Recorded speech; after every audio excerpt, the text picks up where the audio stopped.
हरे कृष्ण. ठीक आहे, असं ज्ञान होत आहे तर शेअर करू शकतो. तर पहिलं जे वाक्य आहे त्याचं आपण बघितलं की कसं अंतरंग प्रयोजन आहे ते अप्रत्यक्षरित्या त्यांनी व्यक्त केलं, त्यांना दर्शन झालं, त्यांना ते नमस्कार करत. नमो नमस्ते ऋषभाय सात्वता विदूर काष्ठाय मोह कुयोगिना. तर कुयोगी कोण आहे? जे बहिर्मुख योगी आहे. कर्म ज्ञान योग हठ हे सगळं ते करतात. हम्म. पण ते विमुख आहेत, भगवत विमुख. हम्म. तर त्यांच्यासाठी ते खूप दूर आहे. विदूर काष्ठा म्हणजे ते प्रभुपाद मराठीत काय म्हणतात की मंडेन रँगलर, म्हणजे लौकिक वितंडवादी लोकांपासून दूर असत. ज्यांना कुयोगी म्हण, मुहू, सदैव त्यांच्यापासून 10 फूट दूरच राहतात. अवजानंती मामूढा मानुषीम तनुमाशी परम भाव जानंतो मम भूतम. अवजानंती जे करतात ते कुयोगी, त्यांच्यापासून वितंडवादी म्हणजे काय बघा. 3 प्रकारचे संवाद असतात किंवा वाद असतात म्हणतात. पहिला आहे वितंड. वितंड म्हणजे काय? जे दोन लोक एकमेकांचे खंडन करायची इच्छा आहे, एकमेकांना हरवण्याची इच्छा आहे, त्या ते जो वार्तालाप असतो त्याला म्हणतात वितंड. म्हणजे काय? त्यांना प्रस्तुत करायची काही इच्छा नसते, दुसऱ्याला हरवायची इच्छा आहे पण त्याला म्हणतात वितंडवाद. त्याच्याहून थोडं चांगला जो वाद आहे त्याला म्हणतात जल्प. जल्प म्हणजे काय की तो स्वतः जिंकायच्या इच्छा असल्यामुळे तो काहीतरी तथ्य प्रस्तुत करतो. दुसऱ्याला हरवण्यापेक्षा तो तथ्य प्रस्तुत करण्यामध्ये जास्त उत्सुक असतो. हं? पण तरी त्याची जिंकायची इच्छा असते. हा थोडा चांगला वाद झाला कारण याच्यामध्ये हरवा-हरवीचं नाही, तो सत्य प्रस्तुत करतो. पण ह्याच्याहून चांगला जो आहे वाद प्रवदतामहम. भगवान श्रीकृष्ण म्हणतात की मी सगळ्या 3 प्रकारच्या वार्तालापामध्ये मी वाद आहे. वाद म्हणजे काय? की जिथे माणूस, दोघही लोक सत्याला जाणण्याच्यासाठी उत्सुक असतात. स्वतः जिंकणं हारण्याकडे लक्ष न ठेवता सत्य जाणून घेण्याची इच्छा असते. तो आहे वाद. आणि संवाद हा सर्वोत्कृष्ट वार्तालाप, ज्याच्यामध्ये ह्या दोघांमध्ये सत्य जाणून घेण्याची पण इच्छा आहे आणि एकमेकांचे ते हितचिंतक आहेत, त्यांचे स्नेह संबंध आहेत. असा जे वाद जसा आत्ता इथे चालू आहे, शुकदेव गोस्वामी परीक्षित महाराज संवाद. हं? तर हा आहे संवाद. तर वितंडवाले ह्यांच्यापासून भगवंत दूर राहत. आणि जिथे माणसाला उत्सुकता आहे तिथे भगवंत आहे, आणि जिथे संवाद आहेत तर तिथे तो उपस्थित आहे. यत्र गायन्ति मद्भक्ता तत्र तिष्ठामि नारद, नाहम तिष्ठामि वैकुंठे योगिनाम हृदयेषु. तर बघा त्यांचे दूरता, विदूर काश, जिथे वितंड चालतो तिथे काही त्यांना, ते दूरच राहतात तिथे. विदूर काष्ठाय मुहुः कुयोगिनी. तर हे पहिल्या 2 लाईन आहेत. त्याच्यानंतर त्यांचं हे मधुरता झाली म्हणजे पहिल्या लाईन. आणि निरस्त साम्य अतिशयेन राध, म्हणजे कोणीही यांची बरोबरी करू शकत नाही.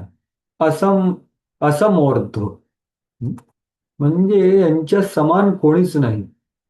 अतिशय ऐश्वर्याने आणि अतिशय माधुर्याने. राधसा म्हणजे महानतेने, आणि रमस्यते म्हणजे मधुरते.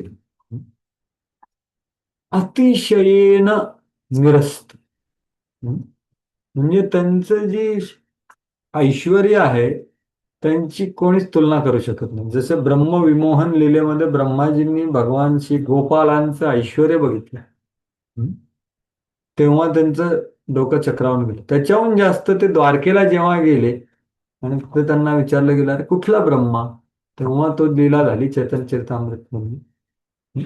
तर ते आहे, त्याच्या एवढं ऐश्वर्य कोणाचंच नाही, कारण ते स्वयं भगवान आहे. निरस्त अतिशयेन राधसा, आणि रमसे ते म्हणजे त्यांच्या माधुर्यामध्ये अतिशय आहे. तेवढं माधुर्य कोणीच प्रदान करत नाही आणि अनुभवही करत नाही. कारण काय?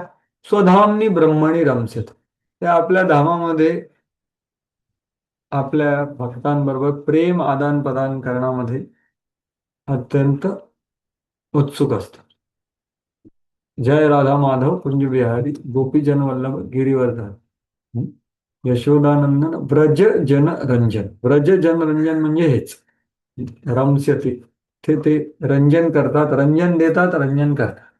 ब्रह्मणी स्वधामणी म्हणजे आपल्या धामामध्ये जे पूर्णपणे ब्रह्मणी म्हणजे ते पूर्णपणे त्रिगुणातीत आहे. तिथे ते कायम रममाण असतात आनंदामध्ये. असे भगवान श्रीकृष्ण, त्यांचं साम्यता कशामध्येच नाही. तर हे स्वयं भगवान श्रीकृष्णाला माझा नमस्कार, निरंतर नमस्कार असो, ज्याचं मला आता दर्शन होत आहे. नमो नमस्ते ऋषभाय सात्वतां विदूर काष्ठाय मुहुः निरस्त साम्यातिशयेन राधसा स्वधामनी ब्रह्मणी रमसतेन. तर असे हे भगवान श्रीकृष्ण स्वयं भगवान आहेत. त्यांची कोणाशीच तोड नाही, माधुर्यामध्ये नाही, ऐश्वर्यामध्ये नाही, आणि तिसरी गोष्ट काय, करुणेमध्ये पण नाही. जसं पूतनासारख्या राक्षसीला सुद्धा गोलोक वृंदावन देऊ शकतं. तर ह्यांच्या मॅक मध्ये कोणीच तुलना करू शकत. मॅक म्हणजे काय, MAK, माधुर्य ऐश्वर्य कारुण्य. हे विश्वनाथ ठाकूर याच्यामध्ये सांगतात. एतेचाम सकलहा पुंसा कृष्णस्तु भगवान सम. की बाकीच्या सगळ्या अवतारांमध्ये बरीच शक्ती आहे, बरंच माधुर्य आहे, पण ह्यांच्यामध्ये काय फरक आहे, तर ते एक खूप सुंदर तुलना करतात. किंवा खूप थंडी आहे, आणि तर तुम्हाला जर का थंडीमध्ये जर का तुम्ही शेकोटी पेटवू शकता, तर शेकोटी जी तुम्हाला आनंद देईल तेवढा आनंद एक दीप देऊ शकेल का? दीप, आपली पणती, नाही देऊ शकत. पण शेकोटी ते आनंद देऊ शकते. तर भगवान श्रीकृष्णाला ते म्हणतात की बाकीच्या अवताराचा जो अग्नी आहे, आणि शेकोटीमध्ये पण अग्नी आहे आणि पणतीमध्ये पण अग्नी आहे, तो अग्नी एका पूर्ण गावाला जाळू शकतो. म्हणजे काय, शक्ती खूप आहे त्याची. पणतीचा पण अग्नी जाळू शकतो, शेकोटीचा पण जाळू शकतो. पण त्यांचा जो आनंद देण्याची क्षमता आहे ती वेगळी आहे. तर भगवान श्रीकृष्ण एका शेकोटीसारखे आहेत, बोन फायर. आणि पणती किंवा दीपाचा अग्नी म्हणजे बाकी, त्याच्यामध्ये जास्त काय तुम्हाला आनंद नाही. असे भगवान श्रीकृष्ण हे माधुर्य ऐश्वर्य आणि कारुण्यामध्ये निरस्त साम्यातिशयेने राहिले, खूप पलीकडे आहेत सगळ्यांचे. हं? तर अशा भगवंतांना मला नमस्कार आहे. तर प्रभुपाद ह्याच्या सगळ्याच वर्णन करतात की भगवंत, हे बघा, भगवान श्रीकृष्णाच्या दिव्य स्वरूपाच्या दोन बाजू आहेत. शुद्ध भक्तांसाठी ते काय आहे, नित्य सहचारी. तर मी सांगितलं ना, तरीही सह नाना विहारणार्थम अवतीर्ण आहे. सहचारी म्हणजे काय, ते नेहमी त्यांच्याबरोबर असतात. तर प्रभुपाद डायरेक्ट द्वारका आणि वृंदावन मध्ये जातात. पुढच्या सुदामा सुदामा मधुमंगल, किंवा अर्जुनाचा सखा, किंवा यदुकुल, किंवा गोपींचे प्रियकर. तरी आणि आपल्या निराकार रूपातील बाजूने ते अनंत आणि सर्वव्यापी ब्रह्मज्योतीचा विस्तार. तर सूर्य किरण आणि सूर्य ह्याच्यातला फरक आहे. फरक आहे पण फरक नाही, दोन्ही आहे. तर तेच इथे प्रभुपाद सांगतात. आपण अनुभवित असलेल्या ब्रह्मांडाप्रमाणे भौतिक जगतात आणि अगणित ब्रह्मांडे आहेत. त्या प्रत्येकाच्या मध्ये पृथ्वीप्रमाणे शेकडो सहस्त्र ग्रह आहेत. तर भौतिकतावादी लोक भगवंताच्या अनंत अशा अंगकांतीकडे आकृष्ट होत, परंतु भक्त मात्र त्यांच्या साकार रूपाशी संबंधात असतात. या रूपापासूनच सर्व गोष्टींचा उद्भव होतो. तर हे ब्रह्माकडे आकर्षित होणारे लोक आहेत, ते भौतिकतावादी म्हणतात. प्रभू त्यांनाही भौतिकतावादी म्हणतात. सूर्यकिरण ज्याप्रमाणे सूर्यबिंबामध्ये एकवटलेले असतात, त्याचप्रमाणे ब्रह्मज्योती ही चिदाकाशातील सर्वोच्च लोक गोलोक वृंदामध्ये एकवटलेली आहे. भौतिकतावादी लोकांना या प्राकृत आकाशाचे पुरेसे ज्ञान नाही, मग चिद आकाशाविषयी ते काय जाणू शकते? म्हणूनच ते भगवंतापासून फार दूर असतात.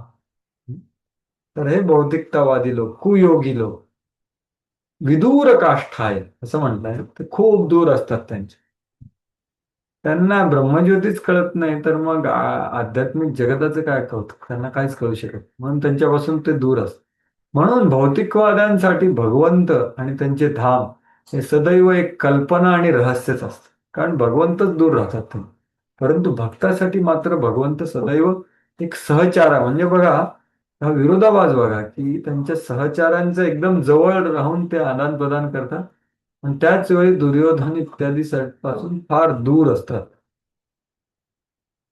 हे त्यांचं आध्यात्मिक आकाशामध्ये त्यांचे ऐश्वर अमर्याद आहे. तिथे केवढे सगळे भगवान आहेत, म्हणजे काय, वैकुंठ लोकांमध्ये.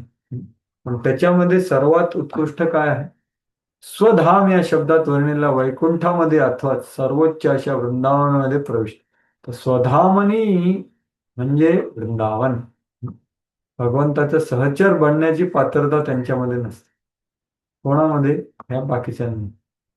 ज्यांना भगवंताच्या अस्तित्वामध्ये विलीन होण्याची इच्छा असते, ब्रह्मानंद ज्यांना पाहिजे, त्यांना वृंदावनमध्ये प्रवेश नसतो आणि तेही दूर राहतात.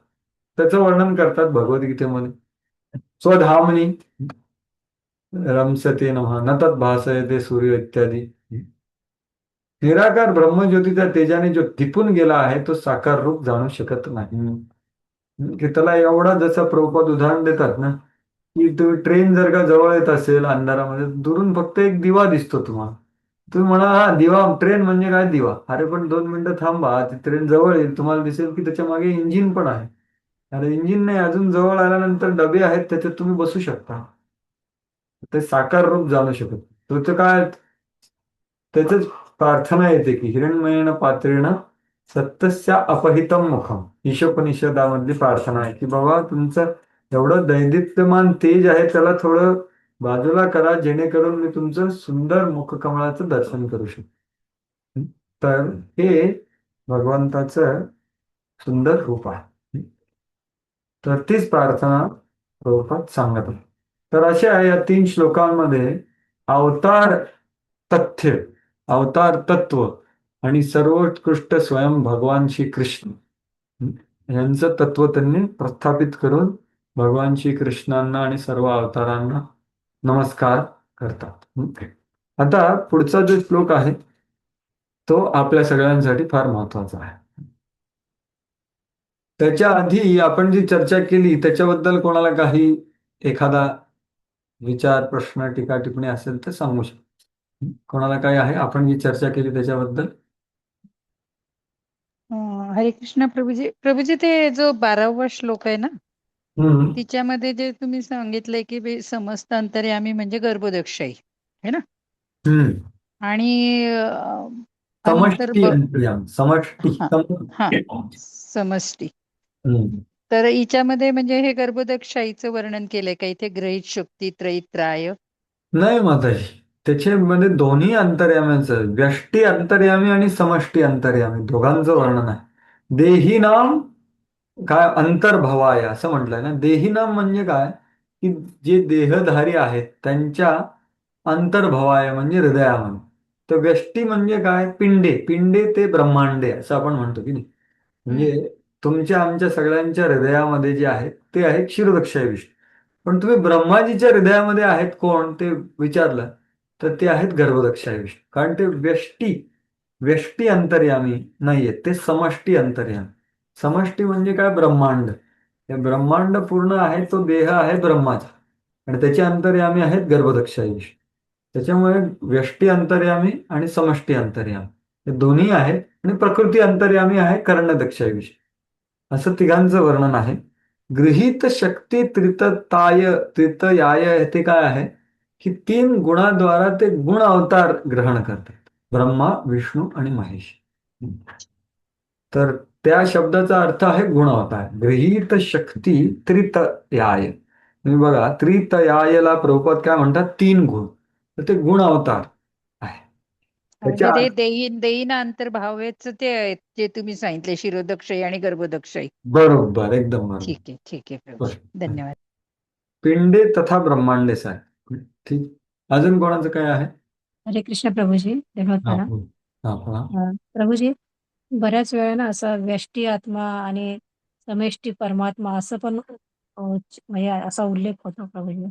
बरोबर, आत्ता केला की उल्लेख आपण त्याचा.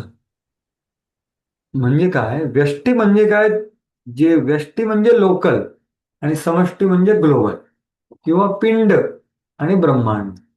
तर व्यष्टी अंतर्यामी कोण आहे? क्षीरदक्षाधीश. प्रत्येकाच्या हृदयामध्ये, प्रत्येक कणामध्ये, 2 कणांच्या जागेमध्ये. पण समष्टी अंतर्यामी किंवा समष्टी परमात्मा कोण आहे? तो आहे गर्भदक्षिणेश. आणि प्रकृती अंतर्यामी म्हणजे पूर्ण प्रकृती, म्हणजे त्याच्यामध्ये सगळे ब्रह्मांड आहे, तो आहे कर्णदक्षय किंवा महाविष्णू. आता स्पष्ट आहे का? हो प्रभूजी, हो प्रभूजी. प्रभूजी, या व्यष्टीचा एक अर्थ असा सनातन किंवा शाश्वत पण होतो का प्रभूजी? व्यष्टीचा का? हा प्रभूजी. नाही हो, मी ऐकलं नाही. व्यष्टी आणि समष्टी म्हणजे जनरली एक लोकल आणि ग्लोबल अशा संदर्भातच वापरलेला मी ऐकलेला आहे. ठीक आहे, ठीक आहे. व्यष्टीचा अर्थ सनातन म्हणजे संस्कृतमध्ये बरेच अर्थ असतात एका शब्दाचे, पण मी तर ऐकलेलं नाही तसा व्यष्टी आणि समष्टी. प्रभूजी, हरे Krishna Prabhuji. Thank you so much. हरे कृष्ण, धन्यवाद प्रणाम. अजून कोणाचं काय आहे? आपण जी चर्चा केली अवतार तत्वाबद्दल. ठीक आहे, तर पुढे आता आपण जाऊ. खूप सुंदर श्लोक आहे पुढचा. जीव गोस्वामी सांगतात की हा जो श्लोक आहे तो काय सांगतो आहे की न केवलम अवतार समयम एव, की भगवान श्री कृष्ण कृपा आणि मधुरता ही फक्त अवताराच्या वेळी जेव्हा ते अवतार घेतात तेव्हाच नाही देत. तस्य तादृशत्वम किंतु अन्य दोपी इति आह, म्हणजे बाकी वेळी सुद्धा त्यांचं माधुर्य आणि कृपाचं आस्वादन करू शकतो आपण. असं सिद्धांत, असं रहस्य पुढच्या श्लोकात आहे. यत् कीर्तनम यत् स्मरणम यदीक्षणम यद्वंदनम यच्छवणम यदर्हणम लोकस्य सद्यो विधुनोति कल्मषम तस्मै सुभद्रश्रवसे नमो नमः. वाचा पण. हरे कृष्ण. सर्व मंगल भगवान श्रीकृष्णांना मी सादर प्रणाम करतो. त्यांच्याविषयी कीर्तन, स्मरण, दर्शन, प्रार्थना, श्रवण आणि पूजन केल्याने पापकर्त्याची सर्व पापे विना विलंब धुवून जातात. हरे कृष्ण, दंडवत प्रणाम. बघा, म्हणजे त्यांच्याबद्दलच केलेल्या ह्या 6 गोष्टी, कीर्तन, स्मरण, दर्शन किंवा ईक्षण, त्यांचे वंदन, त्यांच्याबद्दलचं श्रवण आणि त्यांची पूजा, ह्या 6 गोष्टी अवतार येऊन गेल्यानंतरही तेवढ्याच शक्तिशाली आहेत, तेवढ्याच माधुर्यदायी आहेत, असं वर्णन आहे या श्लोकात. किंवा श्रीधर स्वामी काय म्हणतात की सर्व साधनेभ्यो भक्ते हे श्रेष्ठम अनुस्मर प्रणमयाती, की ज्या साधनेचं त्यांनी मागच्या 3 अध्यायामध्ये स्पष्टपणे उत्कृष्टता सिद्ध केली, की भक्ती हे सर्वोत्कृष्ट साधन आहे, त्याचं स्मरण करून त्या भगवंतांना, ज्यांनी भक्तीची कृपा केली त्या भगवंतांना प्रणमती, त्यांना नमस्कार करतात. तर इथे यत यत यत प्रत्येक वेळी यत शब्द वापरला. यत यत कीर्तनम स्मरणम ईक्षणम वंदनम श्रवणम यत अर्हणम असंही म्हणता आलं असतं, पण दरवेळी त्यांनी यत यत यत वापरलं का बरं? ते काय आपलं कडवं ठीक करण्यासाठी केलं का काय? सिद्धांत आहे, सिद्धांत आहे. यत यत यत म्हणजे काय की 9 भक्तीमध्ये प्रत्येक अंग शक्तिशाली आहे. ते एक अंग सुद्धा तुम्हाला शुद्धीकरण आणि सिद्धी प्रदान करू शकतं. म्हणूनच यत यत यत यत यत यत 6 वेळा वापर. म्हणजे काय, एखाद्याने फक्त कीर्तन केलं आणि त्याच्यामध्ये स्ववासना अनुसरेण निष्ठतः सिद्धी आपणूत, जर का निष्ठावानप्रमाणे ते केलं तर तो सिद्धी प्राप्त करेल, शुद्धीकरण तर प्राप्त करेलच. सद्यो विधुनोती कर्मश, पण सिद्धीही प्राप्त करेल. असं प्रत्येक अंग, कीर्तन, स्मरण, ईक्षण इत्यादी. तर ईक्षण म्हणजे आणि अर्हण म्हणजे काय? ते आहे विग्रह सेवा. स्मरण, तर स्मरण श्रवण आणि कीर्तन केल्यानंतर स्मरण होऊ शकतं. आणि वंदन म्हणजे प्रार्थना. तर असं हे भक्ती खूप शक्तिशाली आहे. त्याचं एक अंग खूप शक्तिशाली आहे. म्हणूनच आपण विचार केला पाहिजे आणि आत्मनिरीक्षण केलं पाहिजे की बाबा कुठल्या अंगामध्ये मला जास्त निष्ठा आहे, अनुभव आहे, उत्सुकता आहे आणि भगवंताचं स्मरण होतं, ते अंगामध्ये आपण जास्तीत जास्त अनुशीलन करायचं गुरुच्या मार्गदर्शनाखाली.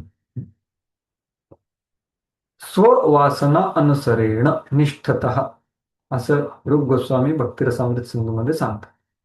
तर इथे तेच सिद्धांत आहे. यत यत यत म्हणजे काय? सगळ्यांना एक अंग जरी केलं, एकांग भक्ती आणि अनेकांग भक्ती, तर त्याच्या ते सिद्धी प्राप्त करू शकतो. म्हणून यत कीर्तन. आणि पुढे काय म्हणतात मग? लोकस्य सद्यो विधुनोती कल्मष, की कल्मषम सद्यो लोकस्य, म्हणजे लोकस्य म्हणजे सगळ्या लोकांचं म्हणता येईल, किंवा 14 लोकांमध्ये कोणीही ह्या 6 गोष्टी केल्या किंवा एक गोष्ट केली त्याच्यात. तर सद्यो म्हणजे काय? लगेच, विना विलंब. काय करतं? कल्मषम विधुनोती. नुसतं धुनोती नाही, विशेष रूपेण धुनोती, विशेष रूपाने स्वच्छ करतं. कल्मष म्हणजे काय? पापाचे परिणाम. अशा भगवान श्रीकृष्ण जे सुमंगल ऐकणारे, म्हणजे सर्व मंगल ज्यांचे श्रवण मानले जाते, अशा भगवान श्रीकृष्णांना माझा पुन्हा पुन्हा प्रणाम आहे. तर सुभद्र शवसे नमो नमः, हे तुम्ही बघाल की पुढच्या 3 श्लोकामध्ये हे जे अंतिम पंक्ती आहे ती पुन्हा पुन्हा ते सांगतात. हे भगवंत आहे. सुभद्र शवस म्हणजे काय? ज्यांच्या बद्दल ऐकल्याने सगळं मंगल होतं, असे भगवंत. असं त्यांचं नाव काय? सुभद्र शवस. नुसतं भद्र नाही, सुभद्र होणार तुमचं जर का त्यांच्याबद्दल तुम्ही श्रवण केलं. म्हणूनच श्रवण हे अंग सर्वांचा आधार आहे. बाकी सगळं अंग कसं व्यवस्थित करायचं, कसं बाकीच्या लोकांनी सिद्धी प्राप्त केली, योग्य कसं आहे, अयोग्य कसं, हे सगळं श्रवणाद्वारे, उद्देश काय असला पाहिजे हे श्रवणाद्वारे करतो. म्हणून श्रवण हे महत्वाचं अंग. सुभद्र श्रवसे नमो. प्रभुपाद या तात्पर्यामध्ये शेवटी तेच वाक्य लिहितात बघा. म्हणून अशा पापांच्या पतनापासून पूर्ण सावध राहण्यासाठी श्रवण अत्यंत आवश्यक आहे.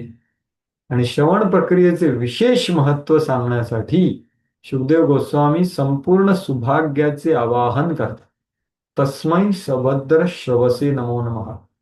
पुढच्या 3 श्लोकामध्ये, हा श्लोक 16वा आणि 17वा, त्याच्यामध्ये हे वाक्य पुन्हा पुन्हा ते गात आहेत. का? कारण ह्याचं महत्व आहे, हे सर्वात महत्वाचं आहे. तर हे झालं शेवटची ओळ. विधुनोती म्हणजे विशेष रूपेण, म्हणजे काय? काही ठेवतच नाही. तर प्रभुपाद ते विधुनोतीपासूनच सुरुवात करतात आणि श्रीधर स्वामींचं वर्णन करतात की सर्वोत्कृष्ट विधी काय आहे बघ. सर्व पापकर्मापासून मुक्त होण्यासाठी उदात्त असे धार्मिक कर्तव्य या ठिकाणी शुकदेव गोस्वामी या महान अधिकृत व्यक्तीने सुचवले आहे. उदात्त असे धार्मिक कर्तव्य काय आहे? भक्ती आहे. आणि भक्तीचे अंग सांगतायत ते एक अंग सुद्धा शक्तिशाली. सुमधुर संगीताच्या साथीने भगवत महिमा गायन करणे, भागवत आणि भगवद्गीतेसारखे शास्त्रांचे पठण करणे, या दोन्ही मार्गाने कीर्तन करतात. तर कीर्तन 2 प्रकारचे आहे. श्रवण, प्रत्येकाचं थोडं थोडं वर्णन करतात. बरोबर. भगवंताच्या व्यक्तिगत अनुपस्थितीमुळे आपण त्यांच्या सानिध्यात नाही असं वाटत असेल हे आता जीव गोस्वामींचं प्रभुपाचं, की अवतार समयमेव न केवलम तस्य तादृशत्वम. तरी भक्ताने निराश होण्याचं कारण नाही, अरे भगवंत जेव्हा होते तेव्हा मी नव्हतो, किंवा महाप्रभू आले तेव्हा मी नव्हतो. नाही, आता सुद्धा त्याची शक्ती आहे, जर का आपण त्यांच्याबद्दल श्रवण कीर्तन स्मरण नवविधा भक्तीमध्ये लाग. यापैकी सर्व विधी, काही विधी अथवा एकही विधीचे पालन केले तरी भगवंताचे सानिध्य प्राप्त करण्याचे इच्छित फळ प्रदान करू शकते. सानिध्यच असतं ना अवतार समयी, ते सानिध्य तुम्ही ह्या विधीने सुद्धा प्राप्त करू शकता, एवढी शक्ती आहे या विधींमध्ये. आणि मग ह्या विधींमध्ये जे अडथळे येतात ते स्वतः भगवंत दूर करतात. हेच विश्वनाथ चक्रवर्ती सांगतात की तत्प्राप्ती प्रतिबंधकम कल्मशम नश्यती. म्हणजे त्यांना प्राप्त करण्यामध्ये जे अडथळे येतात ना तेच नष्ट करतात. विधुनोती हा शब्द कोणासाठी आहे? सुभद्र शवसे विधुनोती, म्हणजे भगवंत स्वच्छ करतात. म्हणजे आपला प्रोजेक्ट काय आहे की नवविधा भक्तीने हृदयपूर्वक ध्यानपूर्वक आदरपूर्वक अपराधरहित लागणे, आणि भगवंताचं कार्य काय? शुद्ध करणं.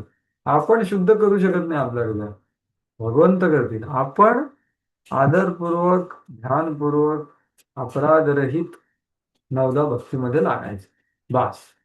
मग त्यांना शुद्ध करायचं नाही करायचं ते ठरवतो. पण इथे सुखदेव गोस्वामी सांगतात की ते करतात. भगवान श्रीकृष्ण किंवा प्रभू रामचंद्र यांचे केवळ नामही वातावरण आध्यात्मिकतेने भरून टाकतो. अशी विशुद्ध दिव्य सेवा ज्या ठिकाणी केली जाते त्या ठिकाणी भगवंत उपस्थित असतात. यत्र गायन्ति मत भक्ता तत्र तिष्ठामि नाम. नाहम तिष्ठामि वैकुंठे योगिनाम हृदयेश. हे आपण निश्चितपणे जाणलं पाहिजे. आणि अशा रीतीने अपराधरहित कीर्तन करणाऱ्या व्यक्तीस भगवंताचे सकारात्मक सान्निध्य प्राप्त. इथे प्रभुपादांनी एक विशेषण टाकलेलं आहे. कीर्तन श्रवण स्मरण हे कसं असलं पाहिजे? अपराधरहित. तर मग अपराधरहित असेल तर भगवंताचं अस्तित्व असेल. नाहीतर बहुजन्म करे यदि श्रवण कीर्तन तब तो न पावे कृष्ण पदे प्रेमधन. कितीही करत असलो तरी काय होणार. हे फार महत्वाचं वाक्य प्रभुपाद सांगतात की विशुद्ध दिव्य सेवा केली जाते. नुसतं पाट्या टाकायचं श्रवण कीर्तन स्मरण वंदन नाही, विशुद्धपणे दिव्य सेवा केली ते भगवंत उपस्थित असतात. याच्यावर आपल्याला विश्वास असला पाहिजे.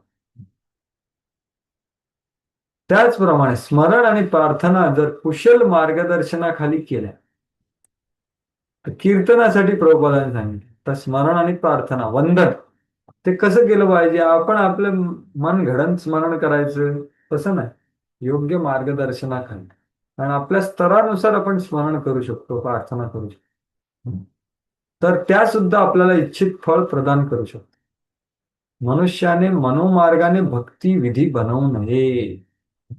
आजकाल तर हे फार होत आहे की मला चांगलं वाटतं म्हणून मी हे करतो. अरे बाबा, गुरु महाराज काय सांगतात, प्रभुपाद काय सांगतात, तो विधी आपण केला पाहिजे ना. मनोधर्मित विधी निर्माण करू नये. प्रभुपाद विम्झिकल डिवोशनल सर्व्हिसेस उत्पात श्रुती स्मृती पुराणादि पंचरात्रिकी विधींविना ऐकांतिकी हरेर भक्तीत उत्पाता एव कल्प. त्याच्यामुळे हे फार महत्वाचं आहे. मनोमार्गाने विधी बनवू नये. मला हे ऑनलाईन ऐकायला खूप आवडतं म्हणून मी ऐकतो. अरे पण गुरु महाराज खुश होणार आहेत का त्याच्यामुळे? प्रभुपाद काय सांगतात हे फार गरजेचं आहे. आपल्याला मनाने चांगलं वाटतं म्हणून मी हे, ते बरोबर नाहीये, योग्य नाही. किंवा परमपूज्य जयद्वैत महाराज म्हणतात की आपण जे कीर्तन करतो श्रवण ते सगळं सुद्धा कसं असलं पाहिजे? महाप्रभूंनी जे गीत गायले, महाप्रभू ज्या धामामध्ये गेले तिथे भक्तांबरोबर जायला पाहिजे. महाप्रभूंनी जी गाणी गायली वैष्णव गीत ती गायला पाहिजे. जसं आपल्या ह्याच्यामध्ये आहेत ना, महाप्रभोर कीर्तन नित्य गीता वादित्र मध्यान मनसोरस. म्हणजे गुरु महाराज जे महाप्रभूद्वारा जे कीर्तन वगैरे केलेलं आहे त्याच्यामध्ये पूर्ण आविष्कार आणि आनंद घेत. म्हणून हा प्रभो कीर्तन नित्य गीता वादित्र मध्यान मनसो रसेना रोमांचकंपाश्रु तरंग भाजो वंदे गुरु श्री चरणारविंद. जे महाप्रभूद्वारा जे ऑथेंटिक किंवा अधिकृत कीर्तन आहे, स्मरण आहे, त्याच्यामध्ये गुरु महाराज खूप आस्वादन करतात. अशा गुरु महाराजांच्या चरणी माझा नमस्कार. किंवा आपण शुद्ध भक्त चरण रेणू त्याच्यामध्ये पण तुम्ही ऐका, त्याच्यामध्येही हेच सांगितलं की महाप्रभूंच्या भक्त महाप्रभू. तर मनोमार्गाने भक्तीचे विधी नाही म्हणायचे, कुशल मार्गदर्शनाखाली यांची जी शक्ती आहे ती प्रकट होईल कुशल मार्गदर्शनाखाली केल्याने, मनोमार्गाने नाही. मनुष्य मंदिरातील श्रीमूर्तीची पूजा करू शकतो अथवा मशीद चर्च याच्यामध्ये जाऊन तो निराकार रूपातील भगवंताच्या भक्तिभावाने प्रार्थना करू शकतो. कारण का मशीद चर्चमध्ये भगवंताबद्दल, रूपाबद्दल, धामाबद्दल काही माहिती नसतं, म्हणून ते निराकार म्हणतात. चर्चमध्ये प्रार्थना करून किंवा मंदिरामध्ये पूजा करून आपण पाप कर्मापासून मुक्त होऊ ही अपेक्षा ठेवून स्वेच्छेने पाप न करण्याची अत्याधिक काळजी घेतल्यास मनुष्य निश्चितपणे पापमुक्त. म्हणजे काय सांगतात प्रभुपाद इथे, कन्फेशन नावाची गोष्ट आहे आणि 7वा अपराध आहे ना, त्याला ते सावधान करतात आपल्याला, किंवा भक्ती खूप शक्तिशाली आहे पण त्याचा तुम्ही दुरुपयोग नका करू. भक्तीच्या बळावर स्वेच्छेने पाप करणाऱ्या प्रवृत्तीला नामनो बलाद्यस्य ही पाप बुद्धी असे म्हटले जाते. आणि भक्ती मार्गामध्ये हा सर्वात मोठा अपराध आहे, 7वा अपराध. यमही न शुद्धी, ते किती पण यम नियम त्याचं आचरण केलं तरी तो शुद्ध होणार. यमराज सुद्धा त्याला हे नाही. म्हणून अशा पापांच्या पतनापासून पूर्ण सावध राहण्यासाठी काय केलं पाहिजे? नित्यम भागवत सेवया. श्रवण अत्यंत आवश्यक आहे आणि श्रवण प्रक्रियेचे विशेष महत्व सांगण्यासाठी शुकदेव गोस्वामी संपूर्ण सौभाग्याचे आवाहन करतात. तर म्हणूनच प्रभुपाद म्हणतात की डेली अटेंडन्स इन भागवतम करा. तर आपण दैनंदिन रूपाने श्रीमद भागवतचं श्रवण केलं पाहिजे, प्रत्यक्ष रूपात अप्रत्यक्ष रूपात. हे फार महत्वाचं. ते आपल्याला ट्रू नॉर्थ दाखवतं. नाही तर काय, या भौतिक जगतामध्ये फक्त डिस्ट्रॅक्शनच आहेत, दुसरं काय. तर असं सांगितल्यानंतर, भक्तीची महिमा सांगितल्यानंतर, कसं कोणीही भक्ती करू शकतं, फक्त शरणागती केली पाहिजे बस. ते पुढच्या श्लोकामध्ये सांगतात. विचक्षणा चरणोपसादनात संगम व्यदस्सो भयतोंतरात्मनः विंदन्ति हि ब्रह्मगतिं गतक्लमस् तस्मै सुभद्रश्रवसे नमो नमः. हरे कृष्ण. दंडवत प्रणाम. नमो. सर्व मंगल भगवान श्रीकृष्णांना मी पुन्हा पुन्हा सादर प्रणाम करतो. केवळ त्यांच्या चरण कमळांना शरण गेल्याने अत्यंत बुद्धिमान व्यक्तीही सर्व वर्तमानकालीन व भविष्यकालीन अस्तित्वाच्या आसक्तीपासून मुक्त होतात आणि निर्विघ्नपणे आध्यात्मिक अस्तित्वाकडे प्रगती करतात. हरे कृष्ण. तर बघा, विचक्षण, विचक्षण म्हणजे काय की खूप बुद्धिमान लोक. तर इथे विश्वनाथ चक्रवर्ती ठाकूर काय म्हणतात, त्या विचक्षणांना ज्ञानी म्हण, ज्ञानी. तर ज्ञानी लोकांना सुद्धा त्यांना जर का क्षेम पाहिजे असेल, म्हणजे काय की त्यांनाही ब्रह्मानंद प्राप्त करायचा असेल, त्यांना सुद्धा भक्ती करायची गरज आहे. त्याच्याशिवाय ते क्षेम म्हणजे विंदन ब्रह्मगती प्राप्त करू शकत नाही, नाहीतर खूप त्यांना समस्या होत. तिथे संगम विदस्या इत्यादी सांगितलं. तर त्याचं वर्णन प्रभुपादही करतात की ब्रह्माजीची प्रार्थना उद्धृत करू की काय, जो माणूस, जो ज्ञानी, निर्विशेषवादी म्हणा, योगी म्हणा, जो भगवंताची भक्ती सोडून खूप मेहनत करून ब्रह्मज्ञान निर्विशेषवादामध्ये अनुशीलन करतो, पण त्याला फक्त काय प्राप्त होतं? दुःख प्राप्त, त्याला फळ प्राप्त होत नाही. तर बघा, श्रेयम स्तुतीम, हा श्लोक आहे शेवटचा, आपण बघतो काय, श्रेयस्तुतीम भक्ती मुदस्य ते विभो क्लिश्यन्ति ये केवल बोध लब्धये तेषाम सौक्लेशल एव शिष्यति नान्यद् यथा स्थूल तुषावघातिना. जो सर्वोत्कृष्ट सर्वमंगल जी विधी भक्ती आहे त्याला जो सोडून तो काय करतो, केवळ बोध लब्ध आहे, फक्त ब्रह्म साक्षात्काराचा प्रयत्न करतो, त्याला काय प्राप्त होतं? जसं एखादा माणूस एम्प्टी हस्क म्हणजे ज्याच्यामधला धान्य ऑलरेडी काढलेलं आहे त्याला फक्त तो मारतो, तर त्याला काय प्राप्त होईल? हात दुखतील त्याचे फक्त, बस. कारण त्याच्यामध्ये धान्य नाहीच आहे. नान्य तथा स्थूल तुषावघात, असं ते सांगतात. बुद्धिमान व्यक्तीने अनेक प्रकारची आध्यात्मिक कर्म करण्याकिंवा भक्तियोग हे पूर्ण सर्वोत्तम सिद्ध. ढिगभर भुशापेक्षा मुठभर तांदूळ जिनोपयोगी असते. त्याचप्रमाणे मनुष्याने कर्मकांड, ज्ञानकांड यांच्या जंजाळाकडे किंवा योग पद्धतीच्या शारीरिक कसरतींना आकृष्ट न होता प्रामाणिक आध्यात्मिक गुरूंच्या मार्गदर्शनाखाली कीर्तन, स्मरण आदी सहज सोप्या प्रक्रियांचे कौशल्याने आचरण करून निर्विघ्नपणे पूर्णत्व प्राप्त करा. तर हे पुन्हा मागच्या श्लोकाकडे इंगित करतात. हो, तर याचा मी अर्थ सांगितला तुम्हाला. ही ब्रह्माजींची प्रार्थना आहे किंवा ब्रह्मादेव बालगोपालला प्रार्थना करतात की जो माणूस भक्ती सोडून खूप केवळ बोध लब्ध हे प्रयत्न करतो त्याला काय मिळतं? क्लिश्यंती, फक्त क्लेश आणि क्लेशच मिळतो शेवटी सुद्धा आणि सुरुवातीला सुद्धा. कारण काय, धान्याची जी काय म्हणतात त्याला साळ काय काय, त्याच्यामध्ये धान्य काढून घेतलेलं असेल, तुम्ही कितीही मारले तरी त्याला काय मिळणार? काहीच मिळणार. किंवा भगवंत स्वतःही सांगतात, क्लेशो अधिकरस तेषाम अव्यक्त आसक्तचित. तो विचक्षणाचा एक अर्थ तो झाला की असे ज्ञान त्यांनाही भक्ती करावी लागते, मग त्यांना ब्रह्माची प्राप्ती. त्याच्या आणि दुसरं अर्थ आहे तो प्रभुपाद बाकीच्या तात्पर्यात सांगतात, ते आहे शरणागती मात्रमपि यस्य सिद्धिकरम इति आद. किंवा ज्यांच्या चरणी तुम्ही फक्त शरणागती केली ना तर तुम्हाला सर्व सिद्धी प्राप्त. तर बघा, नवविधा भक्ती आपण क्रिया करू शकतो, भजन आणि भजन क्रिया. पण त्या नवधा भक्तीमध्ये आपली किती तीव्रता आहे, किती शुद्धता आहे किंवा किती समर्थता आहे, किती वेळ आपण करू शकतो? अर्धा तास, एक तास. ती करताना सुद्धा किती झोप येते आपल्याला. म्हणजे मला तरी ऍटलिस्ट आज सकाळी जप करतो का, आपली किती कपॅसिटी आहे, केवढा एन्ड्युरन्स आहे, किती प्युरिटी आहे, म्हणजे किती आपली त्याच्यामध्ये इतर इच्छा, इतर मन इकडे तिकडे जाणं. तर ही जी नवधा भक्ती आहे ती भगवंत ग्रहण कधी करतात? जेव्हा त्याच्यामध्ये शरणागत भाव आहे तेव्हा ग्रहण. शरणागत भाव म्हणजे काय? की बद्ध स्थितीमध्ये आपण भगवंतावर निर्भर असतो आपल्या. तर तेच इथे सांगताय की शरणागती मात्र माफी, फक्त शरणागती करून ज्यांना सिद्धी प्राप्त करता येते अशा भगवंतांना माझा नमस्कार. तर एक चरणो उपसाधनात म्हणजे काय? शरणागती. तुम्ही बघा इथे प्रभुपाद सांगताय चरण उपासना म्हणजे केवळ शरण जाऊ.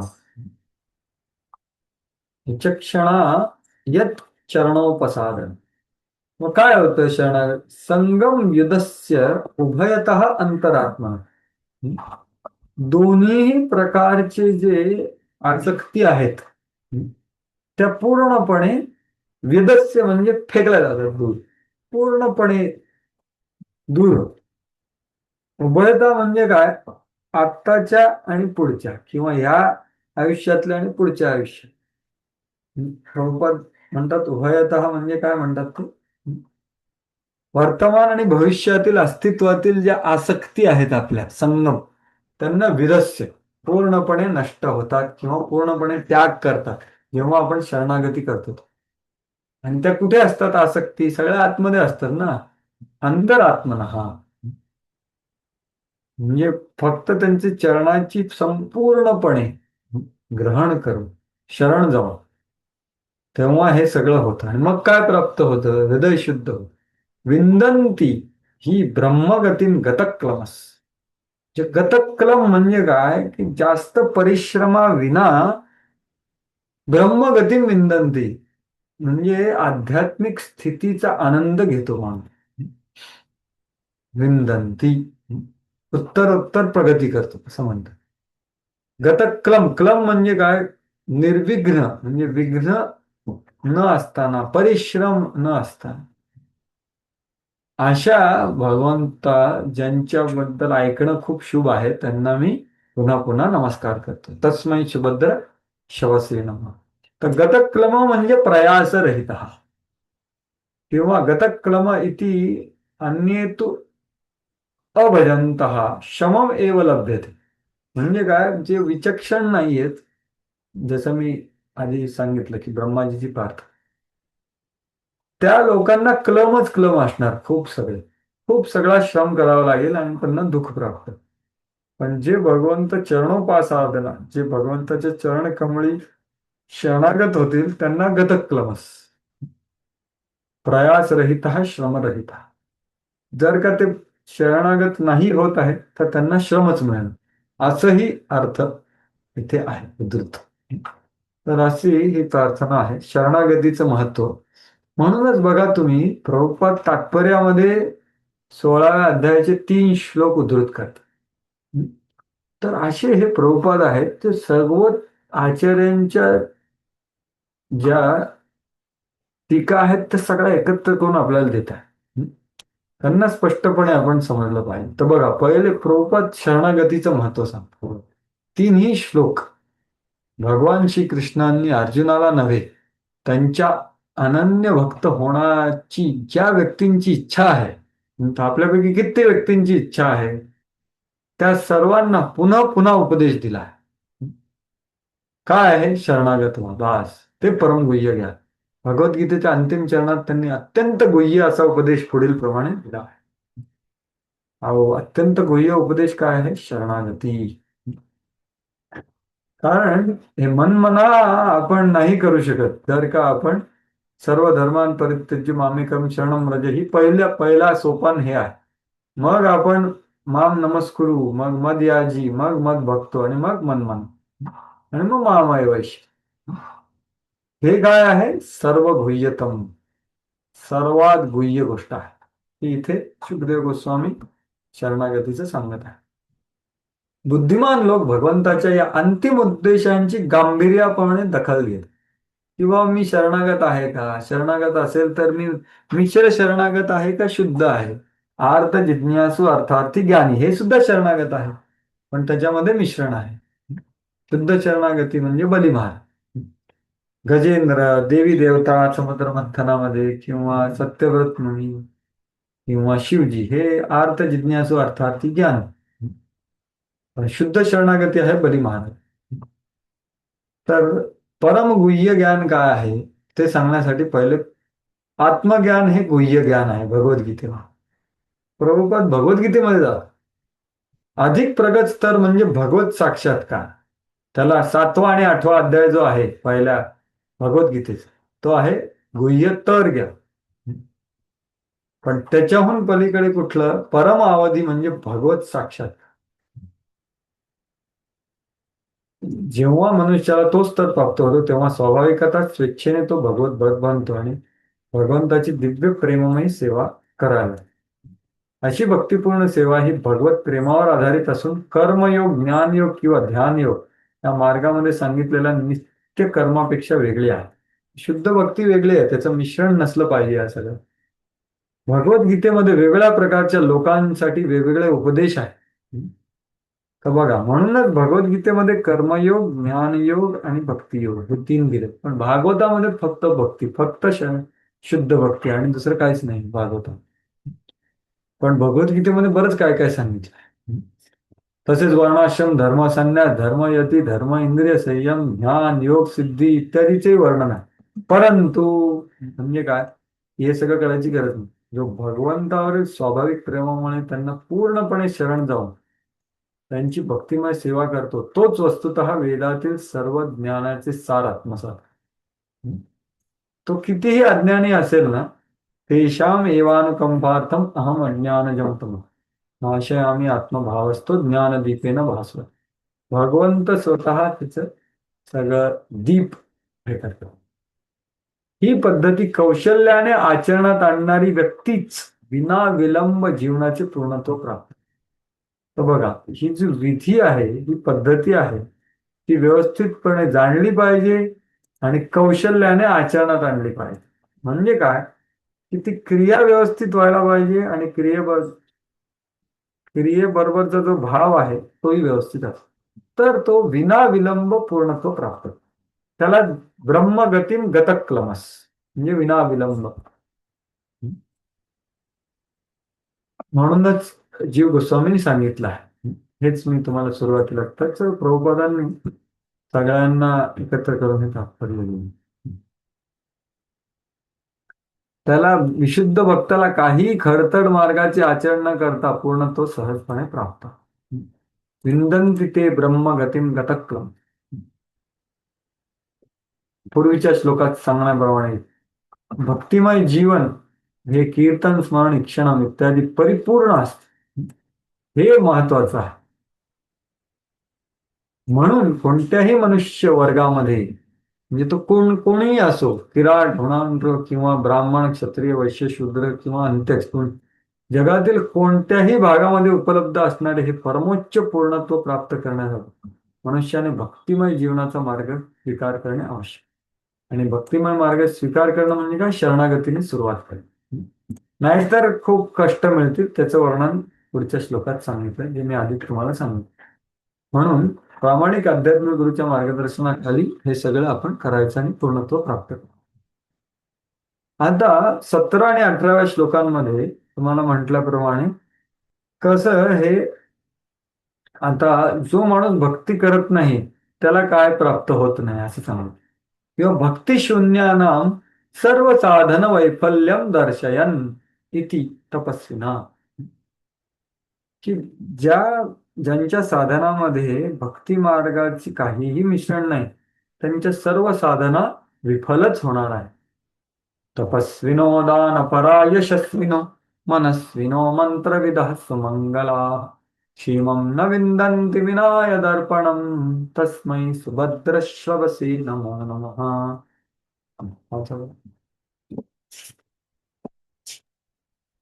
हरे कृष्ण प्रभुजी. हा. सर्व मंगल भगवान श्री कृष्णांना मी पुन्हा पुन्हा सादर प्रणाम करतो. कारण महान तपस्वी ऋषी, श्रेष्ठ दानी, महान यशस्वी, महान तत्वज्ञानी आणि योगी, वेद मंत्राचे महान पठण करते व वेदांचे कट्टर अनुयायी हे सर्व जोपर्यंत आपले गुण भगवंतांच्या स्वयंमध्ये समर्पित करीत नाहीत तोपर्यंत ते आपले इच्छित फळ प्राप्त करू शकत नाही. हरे कृष्ण. दंडवत. हरे कृष्ण. तर श्रीधर स्वामींचं तुमच्या समोर आहे की सर्व साधनानां वैफल्यम भक्तिं विना, भक्तिशून्यानां. चक्रवर्ती ठाकूर काय सांगतात, किम बहुना म्हणजे मागचा श्लोक सांगितला शरणागत झाल्यांना गतक्लमस, पण भक्तिं विना महात्मनोपि विफल साधना विदिता एव भवन्ति. काय कोण आहे ते?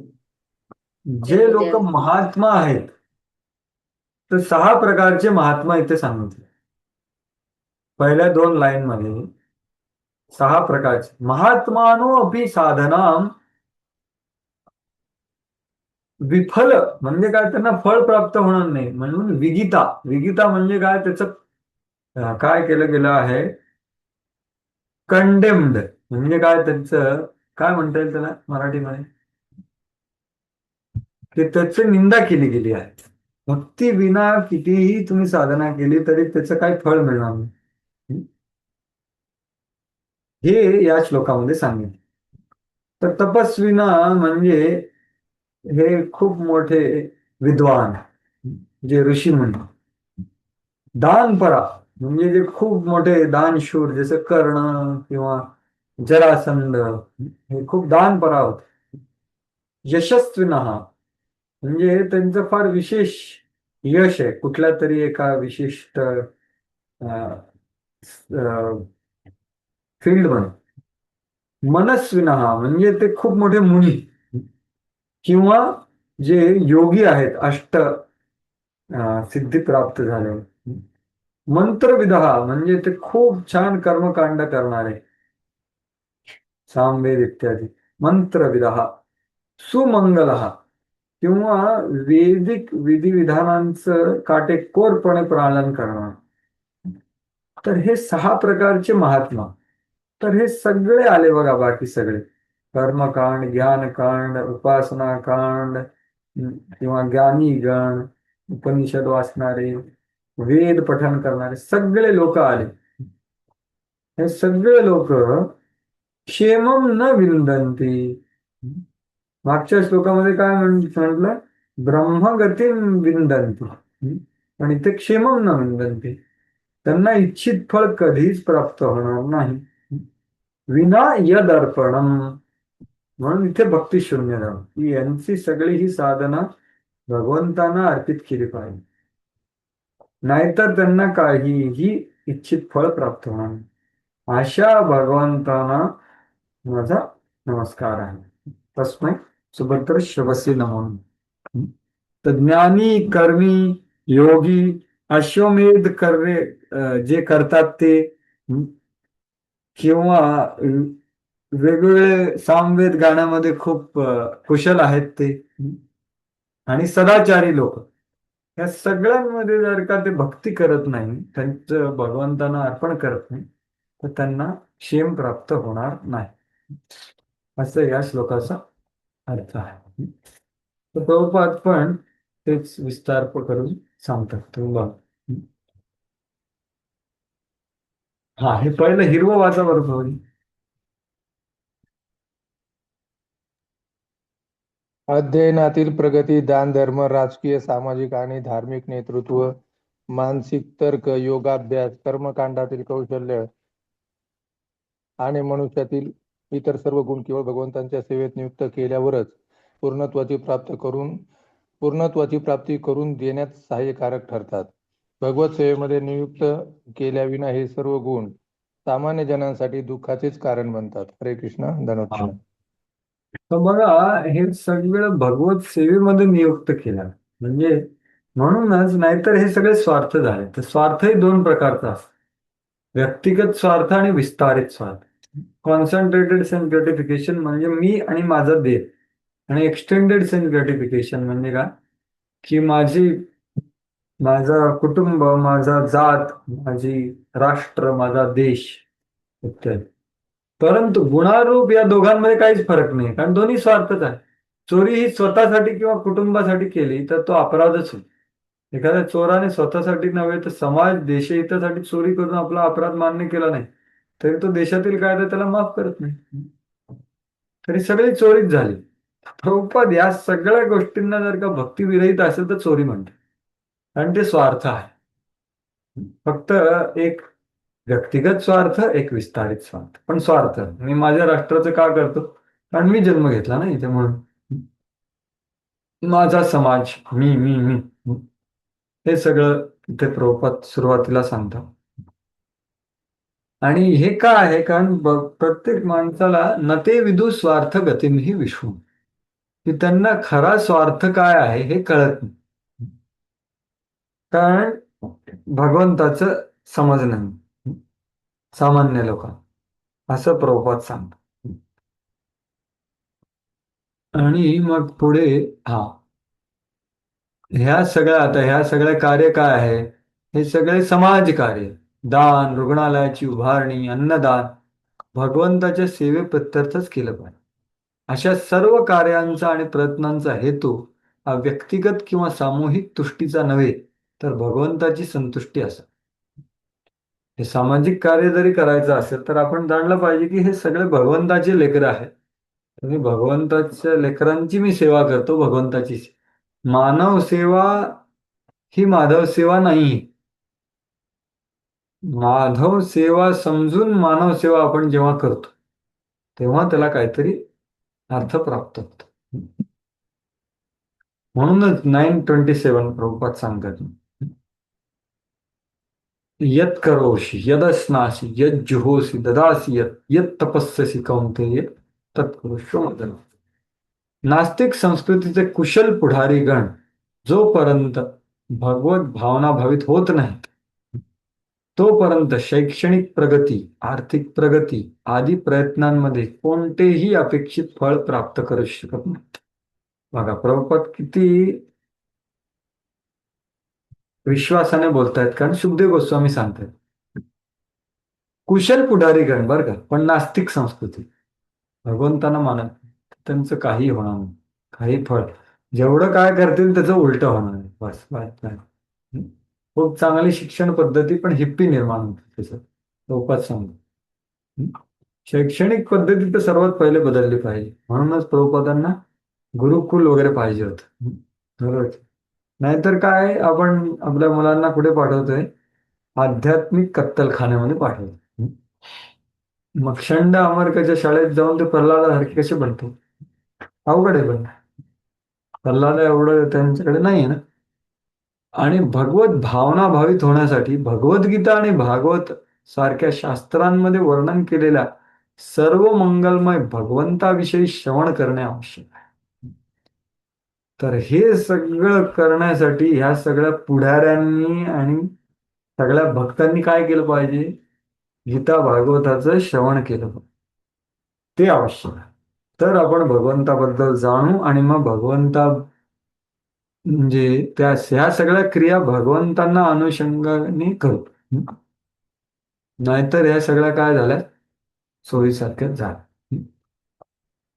तर हे सांगितल्यानंतर आता पुढचा जो श्लोक आहे त्याच्यामध्ये सांगण्यात येतं की भक्ती गंधेनापि केवलेन युक्तश्चेत पापात मनो विगिता अपि कृतार्थ भवति.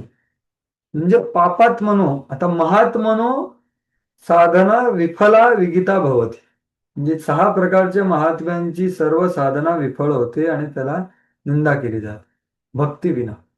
पण आता पापात्मन म्हणजे काय? तर हे 6 प्रकारचे नाही, किराट, होण, आंध्र, पुलिंद, पुलकश, आभीर, शुंभा, यवना, खस, म्हणजे 9 प्रकारचे जे पापींचं वर्णन आहे त्यांचं तर निंदा होतेच, कारण त्यांचं जन्मापासूनच त्यांची योनीच पाप योनी आहे. पण ते सफल होतात. कशामुळे? भक्ती गंधेना, म्हणजे भक्तीचा थोडा गंध जरी त्यांना प्राप्त झाला की ते कृतार्थ होतात. पण महात्मा लोकांची साधना विफळ होती भक्ती विना, आणि भक्तीच्या गंधाने पापात्मा लोकांची भक्ती गंधेना सुद्धा ते कृतार्थ होतात, ते सफल होतात. असा हा पुढचा श्लोक आहे. तर त्याचं उच्चारण तर करू आपण. खूप सुंदर श्लोक आहे. किरात, होणांध्र, पुलिंद, पुलकशा, आभीर, शुंभाय, वनाखसादयः येन्ये च पापा यदपाश्रयाश्रयाः शुद्धन्ति तस्मै प्रभविष्णवे नमः. हरे कृष्ण.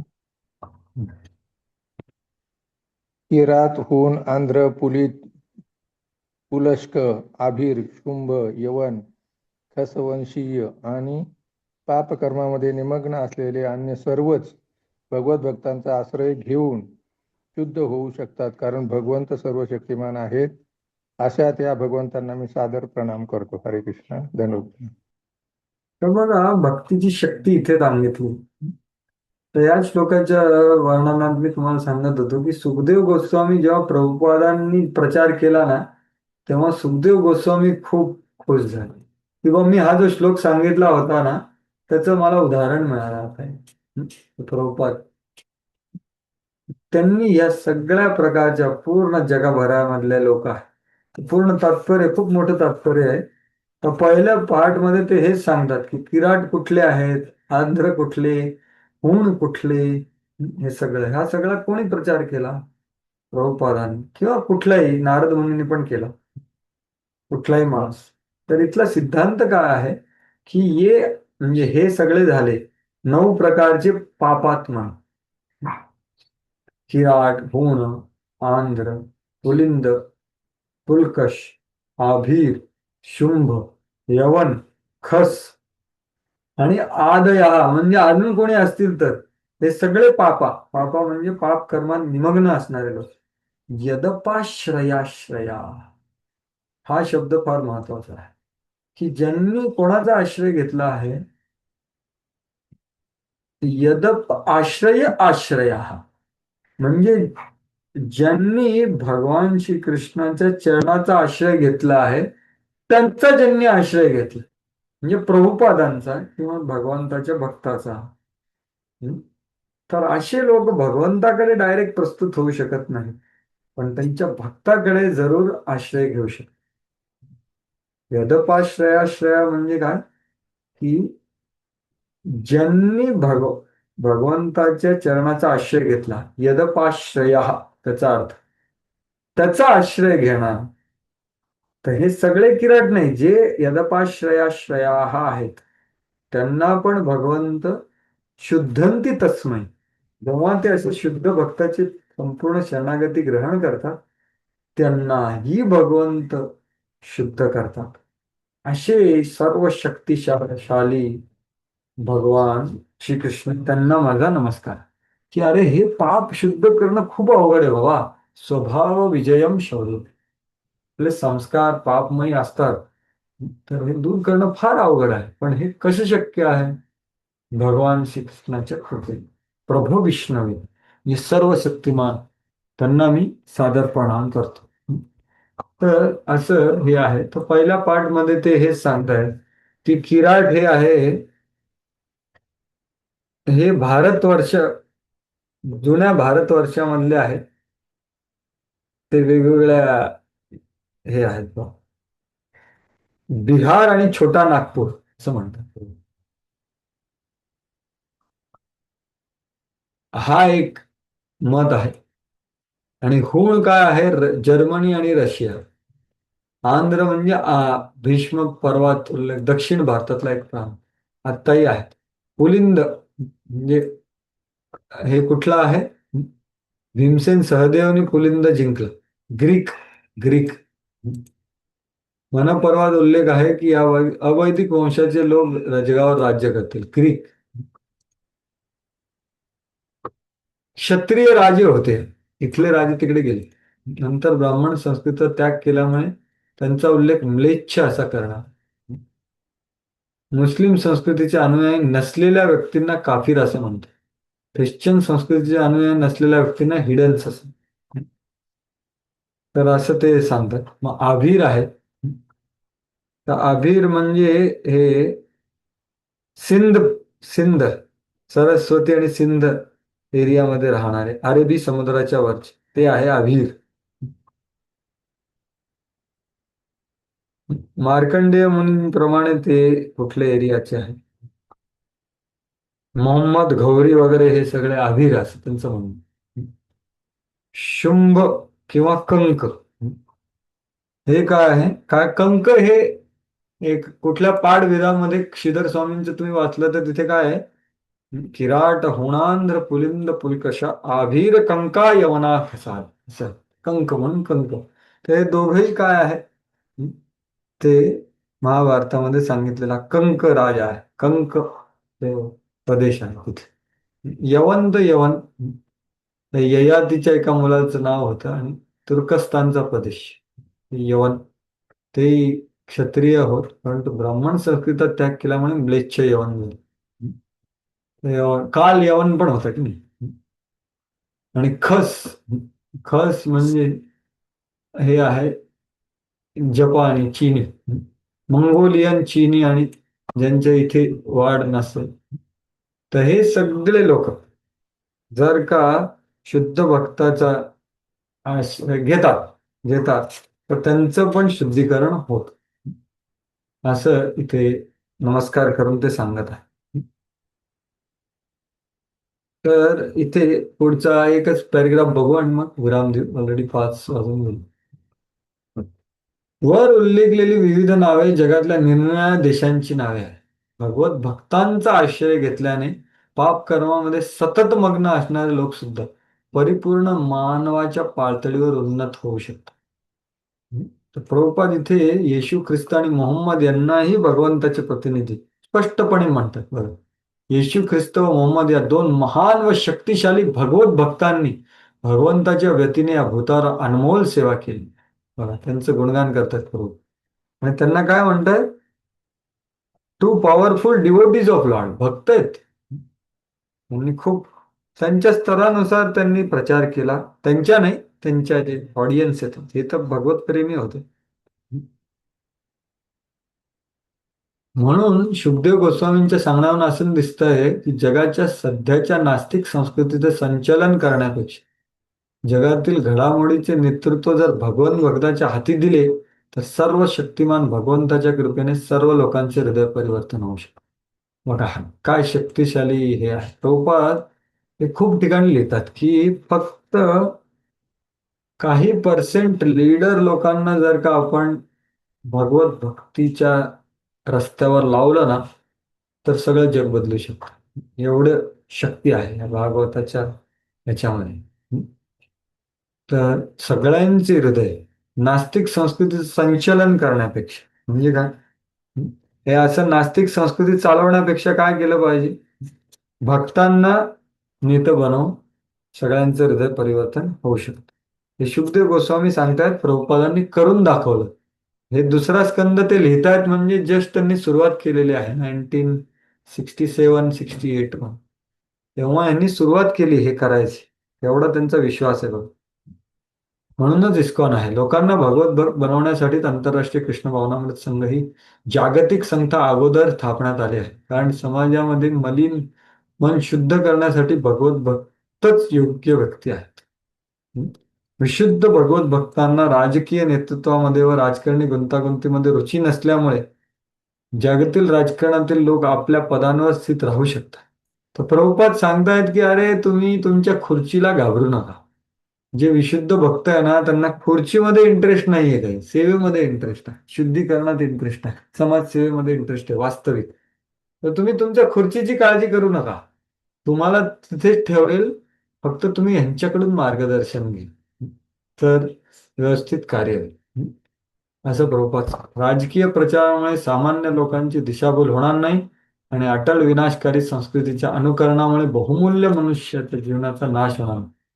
याकडे लक्ष देण्यात भक्तांची रुची. तर भक्ताची रुची कशामध्ये, खुर्चीमध्ये नाही, भक्तांची रुची कुठे आहे, इथे आहे. तर हे नेत्यांना तुम्ही घाबरू नका. पृथ्वी महाराज काही इंद्राची खुर्ची नव्हतंच हे करत. म्हणूनच राजकीय नेत्यांना भक्तांच्या चांगल्या सल्ल्याचे मार्गदर्शन लाभले तर भक्तांनी केलेल्या शुद्ध प्रचारामुळे निश्चितच जागतिक परिस्थितीमध्ये मोठा बदल घडून येईल. हा बदल कसा करावा हे महाप्रभूंनी दाखवले, संकीर्तन. तसंच सुखदेव गोस्वामींनी यात कीर्तन. म्हणूनच महाप्रभूंनी पण सांगितलं केवळ पवित्र भगवान नामाची स्तुती केल्याने मोठ्या प्रमाणात हृदय परिवर्तन होते. हे प्रभुपादांनी करून दाखवलं, महाप्रभूंनी सुद्धा. अशा हृदय परिवर्तनाने राजकारणी लोकांनी निर्माण केलेले देशादेशामधील हेवे दावे, गैरसमजुती तात्काळ नष्ट होतील. बघा केवढी त्यांची कॉन्फिडन्स आहे. गैरसमजी रूपी अग्नी नष्ट झाल्यावर इतके फायदे आपोआपच होतील. स्वगृही भगवत धामात परत जाणे हे मनुष्याचे अंतिम ध्येय आहे. याची चर्चा आपण पूर्वी अनेक पृष्ठात केली आहे. तर ही शक्ती आहे या भगवंताच्या भक्तीची आणि कीर्तनाची. तर उद्या आपण ह्याच्या पुढे जाऊया. पुढे आणखी महत्वाच्या गोष्टी आहेत. ऑलरेडी 5 मिनिटं होऊन गेलो. धन्यवाद. ग्रंथराज श्रीमद भागवतम की जय. शील प्रभुपाद की जय. इथे विराम देऊ. जर का कोणाला काही जायचं असेल तर आनंदाने जा. कोणाला काही प्रश्न असेल, विचार, टीका, टिप्पणी, संदेह, संशय प्रश्न असेल तर तुम्ही विचारू शकता. आपण जी चर्चा केली त्याच्यावर आधारित असतील तर. कोणाला काय आहे का, आपण जी चर्चा केली त्याच्यावर? प्रभूजी आधीच्या अध्यायातलं विचारू शकते का? हा बोला. आता कोणाला ह्या अध्यायाचं कोणाला आहे का अजून दुसऱ्याला? जस्ट एक मिनिट. नाही प्रभू. बाकी भक्तांपैकी कोणाला आपण जी आज चर्चा केली त्याच्याबद्दल कोणाला काही आहे का? हरे कृष्ण प्रभूजी, तुम्ही आधी सांगितलं 18 मध्ये सांगितलं होतं की 9 प्रकारचे पापी सफल होऊ शकतात, पण 6 प्रकारचे जे लोक आहेत ते सफल होत नाही. ते 6 प्रकारचे म्हणजे कोणते लोक? तपस्विना, दानपरा, यशस्विना, मनस्विना, मंत्रविदो, सुमंगला, हे 6 प्रकारचे. हे महात्मा आहे 6 प्रकारचे. पण थँक्यू. विनामदर्पणम न विंदंती क्षेम. तर ते विफळ होतात, त्यांची साधना विफळ होतात. पण 9 प्रकारचे पापी सफल होतात, थोडी बघतो. ठीक आहे. अजून कोणाचा आजची चर्चा मधला आहे का? नाहीतर मग तुम्ही सांगा माताजी, माताजी बघतो. प्रभूजी मला ते हृदयस्थ भगवंताच्या याच्यातलं विचारायचं होतं की हा जे बोला. विस्मृतीची जी तुलना ही केलेली आहे भगवंतांनी ब्रह्माजींची विस्मृती ते जीवाशी केलेली आहे ना? कुठे म्हणजे कुठल्या श्लोकामध्ये किंवा कुठल्या नाही अध्यायामध्ये? म्हणजे एक ऍक्च्युली याच्यामध्ये प्रश्न आहे की भगवान ब्रह्मांच्या विस्मृतीची तुलना कशाशी केली आहे? हा तर भगवंताची विस्मृती येते माताजी तिसऱ्या अध्यायाच्या दुसऱ्या अध्यायाच्या पहिल्या श्लोकामध्ये का तिसऱ्या अध्यायाच्या पहिल्या श्लोकामध्ये. ठीक आहे. तुम्हाला दाखवतो तो श्लोक. तिथे खूप सुंदर वर्णन आहे. हं? तर तुम्ही ते वाचलंय का आठवतंय का? एवं वाचलं प्रभूजी पण जरा लक्षात नाही आलं म्हणून हा विचार. हा काय स्पष्टता पाहिजे तुम्हाला त्याच्यामध्ये?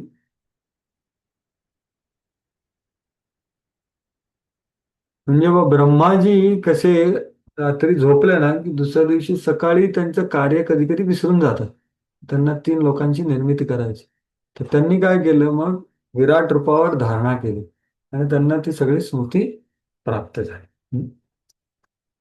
असं हा तिथे तुलना कशाशी म्हणता येईल म्हणजे प्रश्न तसा विचारलाय म्हणून माझ्या लक्षात नाही आलं ऍक्च्युली.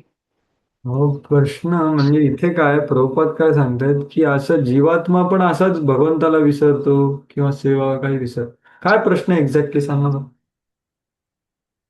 भगवान ब्रह्माच्या विस्मृतीची तुलना कशाशी केली आहे? आपल्या जीवात्म्याच्या विस्मृतीची हा आपणही विसरलो. तेच विचारते जीवात्माशीच म्हणता येईल ना? बरोबर तेच तात्पर्यात प्रभुपाद सांगतात. हा हा चालेल प्रभूजी थँक्यू. ठीक आहे.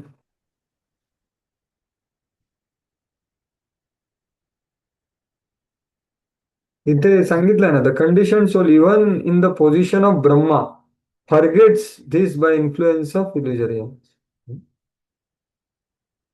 तर हे विस्मरण सगळ्यांमध्ये ब्रह्माजी मध्ये पण होतं तर बाकीच्यांचं काय सगळ्या जीवाशी केलं. अजून कोणाचं काय आहे का आज आपण जी चर्चा केली त्याच्याबद्दल?